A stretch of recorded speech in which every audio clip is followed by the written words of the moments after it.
Welcome to another KVUE Retrocast. We dug deep into our archives to bring you a look back at the news stories, reporters, even the commercials from an entire KVUE newscast from long ago. So get comfortable, grab some popcorn if you'd like, and enjoy watching this KVUE Retrocast.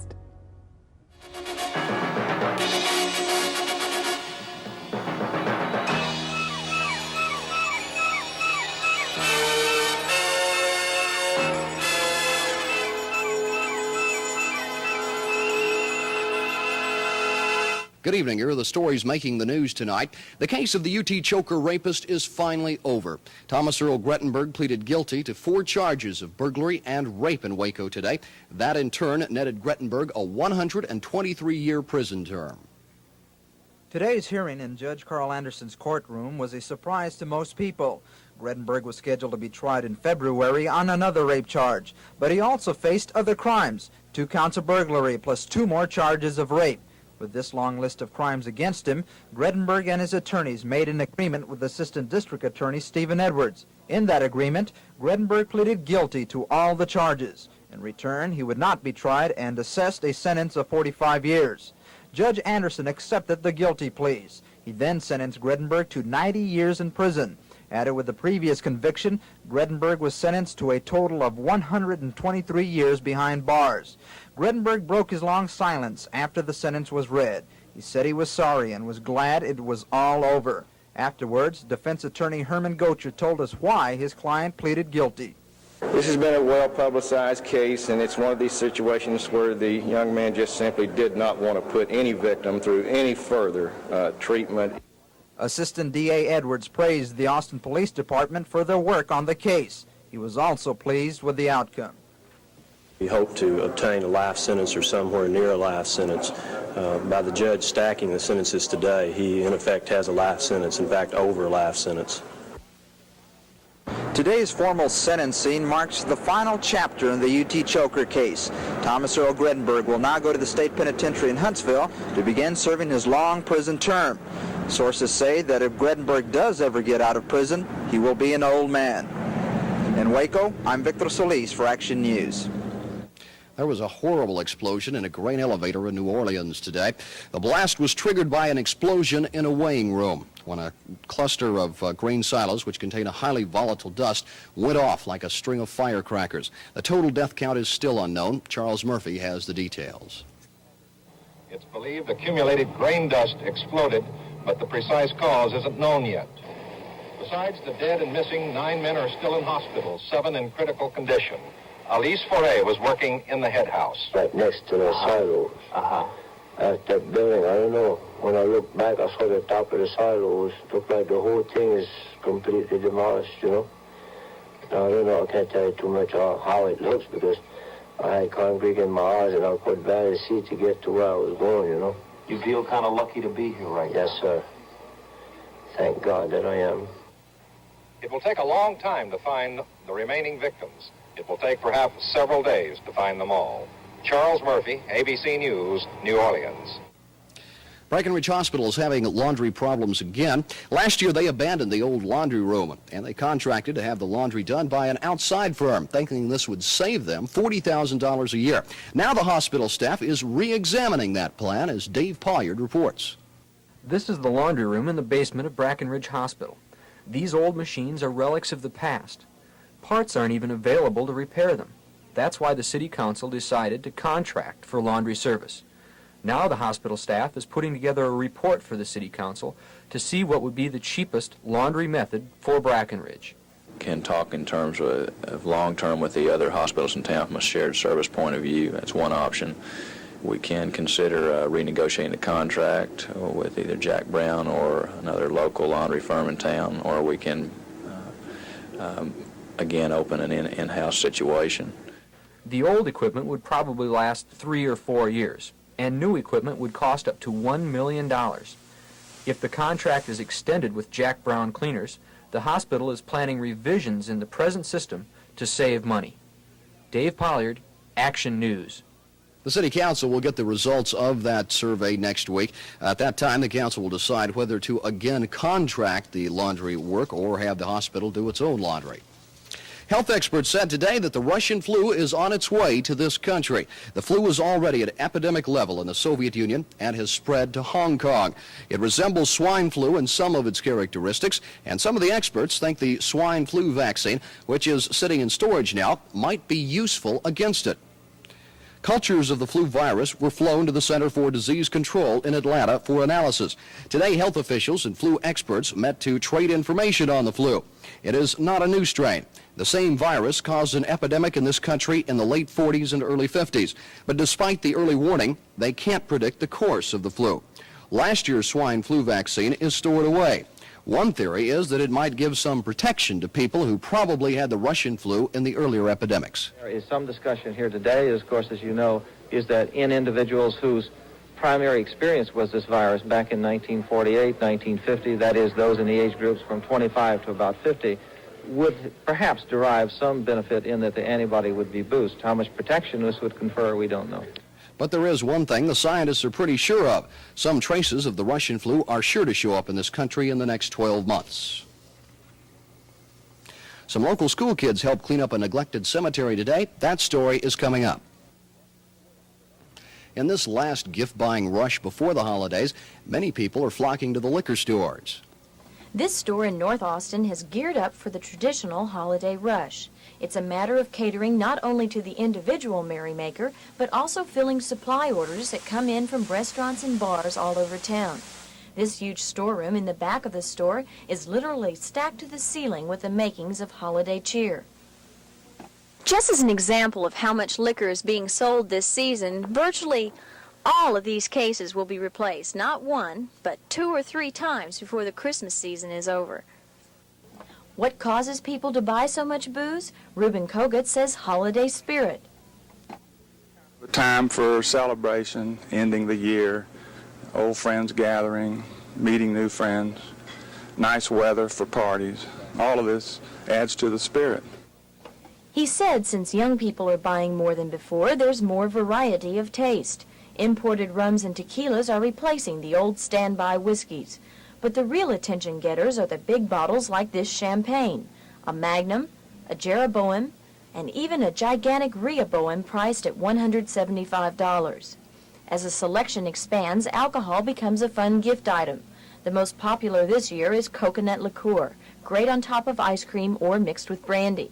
But whatever Christmas cheer you plan on buying, remember to get it early, because state law requires liquor stores to be closed this year, both on Christmas and the day following. Shara Fryer, Action News. An ABC Special Reports team says tonight that it has learned details of the latest high-level Egypt-Israeli talks, and a plan for Israeli withdrawal from the Sinai is almost all worked out.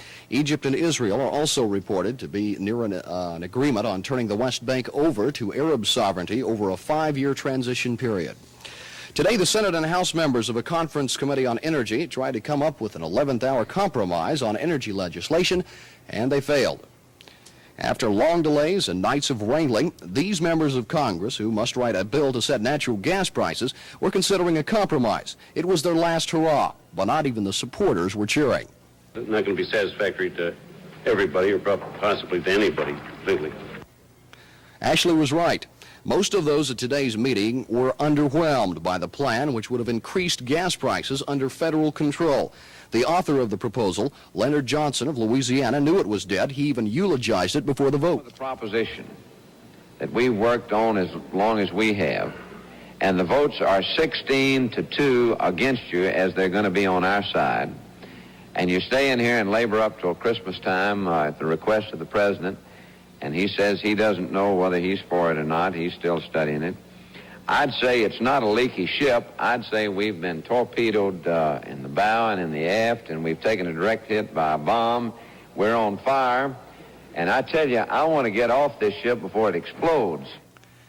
It not only exploded, it sank, voted down 16-2. So they went home with the natural gas bill unfinished and chances for quick action early next year diminished. President Carter spent the first day of his Christmas vacation today in Plains, Georgia. The president enjoyed the day by taking a walk from his home in Plains to his old peanut warehouse and processing plant. Tomorrow may not be as pleasant since striking farmers are planning a protest there in Plains. Bethany Cemetery is an old and neglected burial ground in East Austin, but today it got a much-needed facelift. These members of the Crockett High School Texans donated their time to clear away the brambles and weeds which have taken over the 7-acre cemetery. Many of the gravestones here are more than a century old, but Bethany has fallen into disrepair in recent years. Eva Ross heads a group who try to keep the cemetery in shape, but she says they lack the manpower and money to do the job. So now she is appealing to the city and service organizations like the Texans for help. If you want to help, call Eva Ross at 478-8390. It was sunny today, but the wind still buffeted these last-minute shoppers. Richard Katz will tell us more about the weather coming up. Well, Richard, this was the first real day of winter since it didn't start till about 4:24 yesterday, and it certainly didn't disappoint us. It was about 25 degrees this morning, I understand. That's correct. That's exactly what it was down at the airport, a little bit colder in some of the outlying areas. Started out just like a winter day, but it really didn't finish up like one. Got nice and warm this afternoon.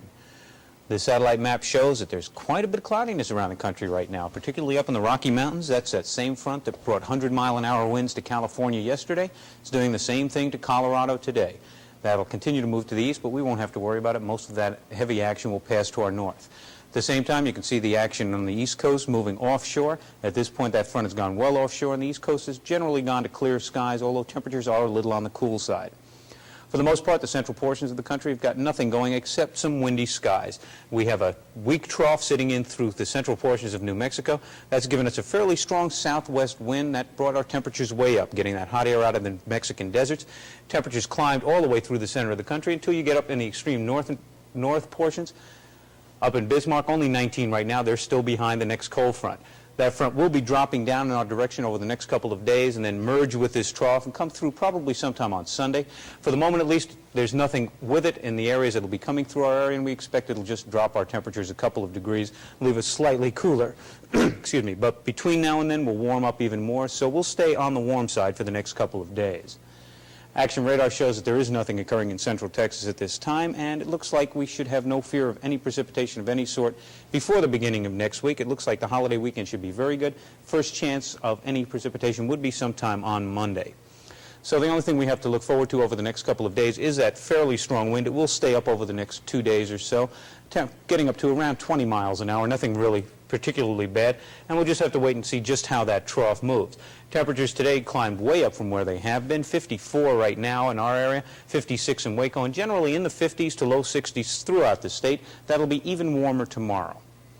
Today's high and low, well, we dropped way down, 25. That's the coldest we've been since the middle of February of this year, and the high getting back up to a 59, which is almost normal. Right now, under partly cloudy skies, the temperature is 54, and the humidity is almost non-existent, only 15%. Winds are from the south at 9 miles an hour. The pressure is 30.11 and starting to fall off, and the rainfall for the last 24 hours, 0. Lake levels unchanged. Buchanan still sitting at 1013, and Travis at 664. So for tomorrow, we're looking for partly cloudy skies to continue. A lot of that middle cloud that we had today. Low temperature much warmer than it has been, dropping down only to around a 46. And then the high climbing back up into the low 70s. Winds will be out of the south about 15 miles an hour with some gusts up around 20. Then on Saturday, as we shift around with the winds, we'll start to get mostly cloudy skies. That'll let our temperatures climb even further, low 52. The high getting up to around 76, and winds will be out of the southeast at about 12 miles an hour. And that southeast wind will be bringing the moisture up from the Gulf. That's what will bring in those clouds. But also it looks like a nice warm holiday weekend. If you want a white Christmas, you're going to have to go north. Okay, I think I'll stay here. It'll be all right. Basically, some nice weather coming up, though. Thank you for that, Richard. Texas basketball player Ron Baxter talks about his big scoring night. Steve Ross will have more on that story on tonight's sports coming up. 2 Austin youngsters may soon find themselves in the Guinness Book of World Records. Andrew Berry tells us about it. The Guinness Book of World Records contains thousands of amazing achievements from all over the world, but there's one event not included in this book. That event is the number of seed drops on a trampoline. Since it is not in the record book, Jimmy Bach and Kent Huffman started early this morning to try to get it put there. As an official observer looked on, down and up they went. The boys are allowed a 5-minute break every hour, of course for necessities. They should easily make the record book because their mom says they are the first to make an attempt at the seat drop record. Andrew Berry, Action News. And by the way, at news time, the kids had strapped some pillows to themselves to cushion their landing. Unfortunately, some of us don't have to worry about strapping pillows. We've already got a sufficient supply of cushion back there. Speak for yourself. Oh, okay. I understand that UT received an apology today from a very important person. They certainly did, Byron. Earlier this month, the Dallas Marriott Hotel snubbed the University of Texas and gave what the Longhorns thought were their hotel rooms for the Cotton Bowl to Notre Dame. Texas has since said that they will take their business elsewhere from now on. Well, J.W. Marriott, the president of the company, personally flew to Austin and apologized to University of Texas Athletic Director Darrell Royal. Marriott said, and we quote, "It all comes down to a poor decision on our part. I would have felt the same way as Texas." Texas, by the way, will be staring at the LeBaron for the Cotton Bowl game. Royal did accept Mr. Marriott's apology. Well, the controversy over what All-Star game Earl Campbell can and cannot play in was settled today. The NCAA says Earl can play in the Hula Bowl if he wants to, or the Senior Bowl. The only problem is they're both played on the same day, 5,000 miles apart. He can make his choice. Well, Earl probably will select the Senior Bowl, which pays its players. And in case you missed it last night on our late news, Action Sports learned that Ben Cowens and 2 other Arkansas players were suspended from that team for having girls in the dorm rooms, apparently. This was a recurrence of a similar type incident this past summer. Cowens, Mike Forrest, and receiver Donnie Bobo will miss the Orange Bowl game with Oklahoma. And Jim Ringo, the Buffalo Bills coach, well, he's no longer the Buffalo Bill coach. He was fired today from that pro team. Ralph Neely, one of the great linemen for the Dallas Cowboys, says that he's going to quit after this year because he has some knee problems. In college football, there is a bowl game tonight. It's the Hall of Fame Bowl. It's the first one ever. It's down in Birmingham, Alabama. Minnesota and Maryland will play. Both have won 7 games and lost 4. Minnesota, however, did beat the 2 Rose Bowl teams, Washington and Michigan. And speaking of the Michigan Wolverines, they arrived in California for the Rose Bowl. Here's a report. The Wolverine group that included 95 players and 17 coaches and trainers arrived to a damp welcome that was brightened somewhat by their friendly greeting from the Rose Queen in her court. The 4th-ranked Wolverines had a 1977 record of 10-1, with this Rose Bowl appearance their 8th. Their last appearance was January 1st of this year when they lost to USC 14-6, and quarterback Rick Leach does not plan to lose this time around. Than we were last year. We relied mostly on the running game last year and just mixed in a few passes to keep them honest. But this year we can attack both running and passing. Now, you're not facing USC. Does that mean you're going to go in overconfident? No, not at all. A lot of people have downplayed Washington, but we know how good a team they are, and we're expecting a great game against them. Well, in college basketball, the Arkansas Razorbacks are the favorite to win the Southwest Conference Championship, but right now they have their first big test tonight. They face the Kansas Jayhawks. Both teams are in the top 20. That should be a dandy game. And in speaking of dandies, Texas' Ron Baxter is one. Baxter last year was Newcomer of the Year in the Southwest Conference. This year he's having an even better year. He's averaging over 20 points a game. Last Tuesday night he got his high, 32 points. And I asked him if he felt especially good before that game. I just felt like it was just going to be a regular game, just having I started getting hot. Team kept giving me the ball, so I just kept shooting and kept going, everybody else was having a pretty off night in the first half, so I just said, it's just going to be my night tonight, we're going to make it or break it, How about the team that's off to 7 straight wins, and yet the team knows that it isn't really playing quite as good as it can, is it? That's true, because the team, we haven't had a solid 40 minutes yet. We've had a solid 30, solid 35, and against USC when we lost, we had a solid 20. Once we play a solid 40, there's no telling where we can go with it. Well, in pro basketball, the Houston Rockets are trying to sign a hometown hero. Alonzo Bradley played his college ball at Texas Southern down in Houston. Today, the Rockets traded Ron Behagen to Indiana for the rights to sign Bradley. The 2 Texas pro teams have the night off. Consumer prices are rising again. Figures for November show the biggest leap in 5 months. Most of that increase is blamed on one product, new cars. The new models increased in price last month by 1.5%. That's a dollar rise of as much as $50 in 1 month. Overall food prices are also to blame. They increased by 0.6% last month.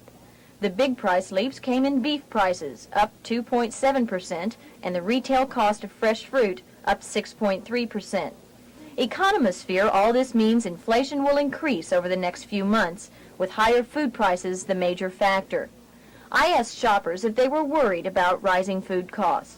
Everything else is costing more than it did before, so I think that food prices are going to have to go up along with gasoline prices and everything else. Sure I am. I think everybody is.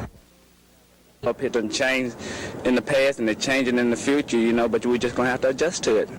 The Consumer Price Index is now at 185.4 compared to 100 in 1967.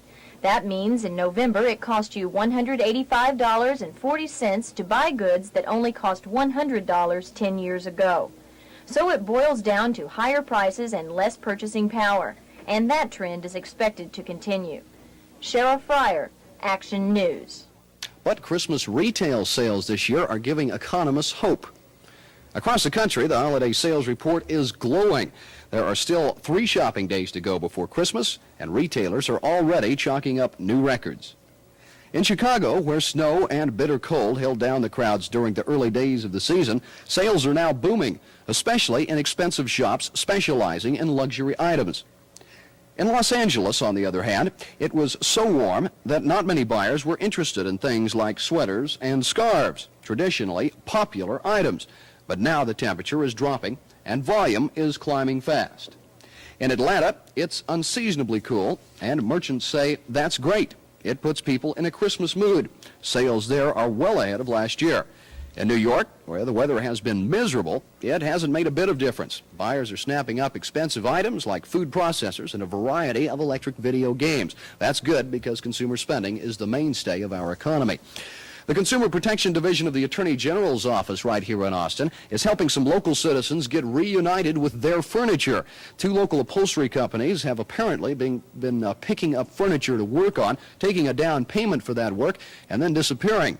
The stolen furniture has been found in an abandoned warehouse on South Congress, at least some of it, that is. If you have lost furniture to either Alex Acosta Upholstery or Economy Upholstery, call the Attorney General's office at 475-3288. The Consumer Product Safety Commission today recalled thousands of replacement bulbs for Christmas tree lights because they may explode. These are the Christmas tree lights which could explode. They are made in Taiwan and marketed under the brand name MRI. Some of the bulbs are perfectly okay, but consumers should inspect all replacement bulbs carefully because some have little wires sticking out at the bottom, like this one. You can see it if you look closely. The defect can be corrected by simply snipping off the wire with pliers or a pair of scissors. The Consumer Product Safety Commission says light bulbs marketed under other brand names may have that same defect, so it would be wise to check all replacement bulbs for your Christmas tree lights. And we have a word of warning for you holiday air travelers. If you have plans to carry on board your Christmas gifts, make sure they are the right size. Airlines will not allow anyone to board the plane with a package that won't fit under the seat. Jim Vanderberg of Braniff told us why. The main reason is safety. It's an FAA regulation that all packages must be either put under the seat or in the overhead rack. And it's just to keep anything from flying around the cabin should we encounter unexpected turbulence. The exact limits of packages allowed on planes are 9 inches high, 23 inches long, and 13 inches wide. Anything larger than that must go into the baggage compartment, and if it's not properly wrapped, your gifts will probably get bent up. Today was winter solstice, the shortest day of the year. Richard Katz will tell us all about the weather coming up. Winds as high as 100 miles an hour are still whipping across California, and at least 9 persons have died so far as a result of that freak weather. There was a major brush fire at Vandenberg Air Force Base. Civilian and military firefighters worked through the night to stop that fire, which burned across 10,000 acres of land in the southern section of the base.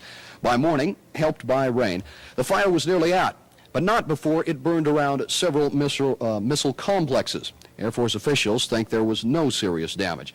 The flag at Vandenberg headquarters was at half-staff today, marking the deaths of the base commander, the fire chief, and the assistant fire chief, all of whom were trapped in the fire yesterday. The Santa Ana winds, as Californians call them, have also caused several major traffic accidents. The Highway Patrol says conditions are the worst they have ever seen, and there have been at least 5 traffic deaths. Also, the chances for grass or brush fires here in Austin are very good now, and firemen are worried. This is Captain John Marshall of the Austin Fire Department, and right now he's got a big problem. It's dry, the humidity is low, and the winds are blowing in gusts of almost 40 miles per hour. That all adds up to a potentially dangerous situation for grass fires. Within the city limits of Austin today, the fire department was called to 5 separate locations, all for grass or brush fires. From this small one off Anderson Lane to this big one off North Lamar, valuable machines and manpower were wasted, all because someone was careless. Well, with the weather being so dry as it is, they'd have to watch out for matches and smoking, and kids being out of school now, there's fireworks being on sale, they'd have to take extra precaution with those. Marshall says that we can all expect more of these types of fires in the next few months, at least until it rains or people stop playing with fire. Mike Kohler, Action News.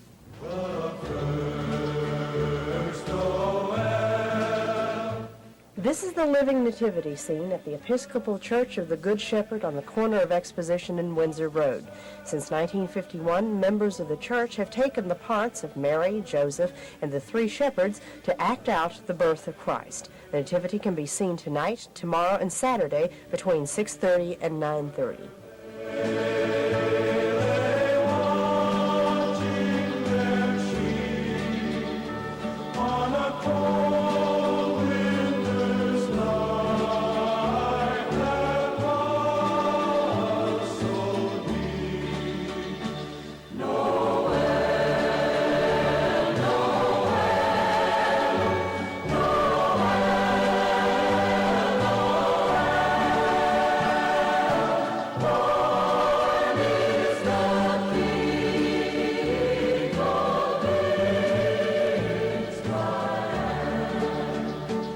Gail Ship, Action News.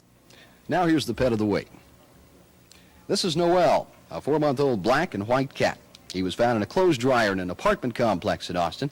Because of that, his whiskers are singed off and his fur needs brushing. Although a little shy, Noel is affectionate and gets along well with children. Because of his bad experience, Noel needs to find a new home soon, as he needs lots of loving care. He's had some of his shots and will cost his new owner $14. If you'd like to give Noel a home, get in touch with the Humane Society at 478-9325 or go by 1156 West 1st Street. That's all the news. Good night, everyone.